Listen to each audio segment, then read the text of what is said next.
Welcome to our third session.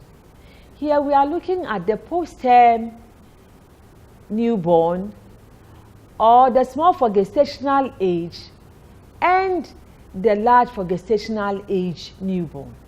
So it's very important to note that in caring for the high-risk neonate, one important category is the post-term newborn who has stayed more than 42 weeks in utero. And so because it has overstayed in utero, it has also grown. Some bones, some ossification has also started, and so may predispose this newborn to difficult delivery. And also sometimes because they have grown, they have become larger, and so the delivery also becomes a bit difficult. And then sometimes also the placenta may start to degenerate after 42 weeks, and then the baby may suffer some degree of starvation in utero. So this baby can come out small for gestational age or large for gestational age. It is very, very important that we note that the goal of our care is that we are able to determine the various classifications and then also differentiate the small for gestational age from the large for gestational age, and describe the features of the post-term infant and enumerate some of the risk factors, identify the complications, formulate some nursing diagnosis, and manage them appropriately. So for our outline, we'll be looking at the small for gestational age, the large for gestational age, and the post-term newborn. Don't forget that you can get this information from our recommended textbook, the Wong's Essential of Pediatric Nursing, which you can get online, but has also been uploaded for you on Sakai. You read chapter 29 of this book. So the first we want to look at is the small for gestational age newborn.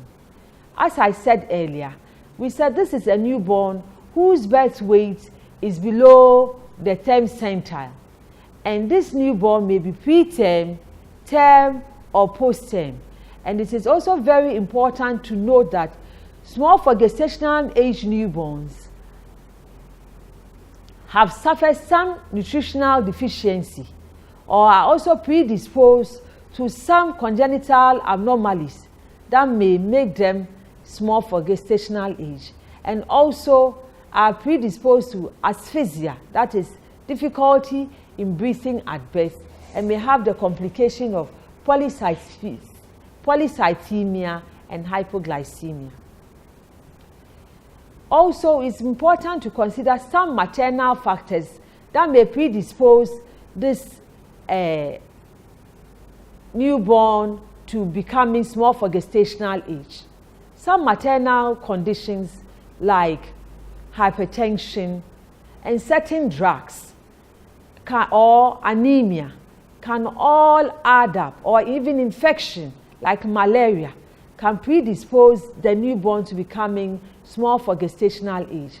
When we are looking for the small for gestational age in terms of assessment, there is one, you have symmetric intrauterine growth retardation, where all the body size, including the head, is small. In that case, it connotes that the baby has suffered some chronic starvation in utero. But where the head seems larger, we tell that asymmetric or disproportional intrauterine growth retardation. It means that the starvation has been acute and may have started in the last trimester or the third trimester of utero. Some complications, as I said earlier, are hypoglycemia, asphyxia. When they have asphyxia, it also predisposes them to passing meconium in utero and therefore having meconium aspiration syndrome, and also some congenital anomalies especially cardiac congenital anomalies, may predispose them to suffering some congenital becoming small for gestational age. So the next category we are looking at is a large for gestational age. In all these, you have to note that this baby has had some degree of hyperglycemia or has enjoyed overnutrition. Therefore, the birth weight is more than 4,500 grams or 4.5 kilograms. The cause actually is unknown, but it is important to note that the excessive weight gain may be as a result of hyperviscosity of the blood, getting very good nourishment. And also we have to note that there are some fetal factors. So some conditions like erythroblastosis, and then some cardiac conditions like transposition of the great vessels can all add up to predisposing this newborn to becoming large. The complications here include hypocalcemia, jaundice, polycythemia, respiratory distress, and all the others that I've listed. We'll be discussing them. And such newborns, because they are large, are also predisposed to cesarean section delivery. It is important to understand that maternal hyperglycemia, not necessarily as a result of diabetes or maybe induced by the pregnancy, because 70 to 75% of maternal blood shuns through the placental barrier, they also tend to enjoy high glucose level in utero, and therefore and become large. And so when the cord is cut and the baby, within 2 hours, the blood sugar drops, and therefore the baby is predisposed to hypoglycemia. So it's very, very important that such newborns are observed or monitored after delivery for hypoglycemia. If not, hypoglycemia within 2 hours of delivery can kill them. And it's also important that we start feeding early if the baby's condition allows it. It's also very, very important that we note that these newborns also have large organs, because all the other organs of the body grow larger except the brain. So the third category we'll look at is the post-term newborn. This baby, we said earlier, is born after 42 weeks, has grown, and they show some signs, symptoms of a newborn that has lived for about the first week of life.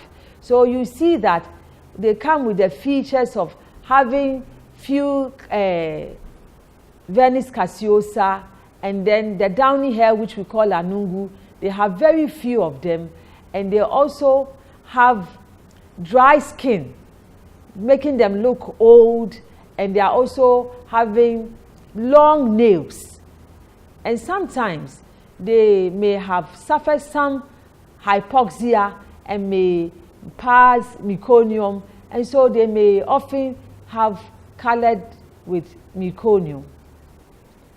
So it's very important that, as by way of assignment, you are also able to note that this newborn will need some resuscitation. So I want you to be able to take time and tabulate the differences in characteristics of the preterm and the postterm, and briefly explain why the diabetic newborn must be monitored for hypoglycemia.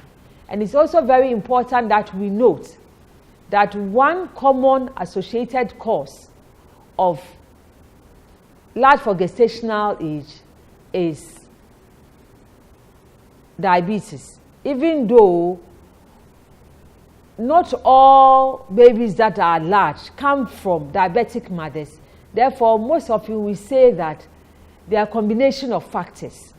So one established risk factor that predisposes newborns becoming large for gestational age is their mothers becoming diabetics. But apart from that, polycythemia and other conditions of the newborn that have outlined on the slide all add up to that. So this is all we'll look at. These are my references, and I've referred you to go online also and view the video we have put there for you on the newborn, these categories of babies on Sakai, to inform you and also read to add to it.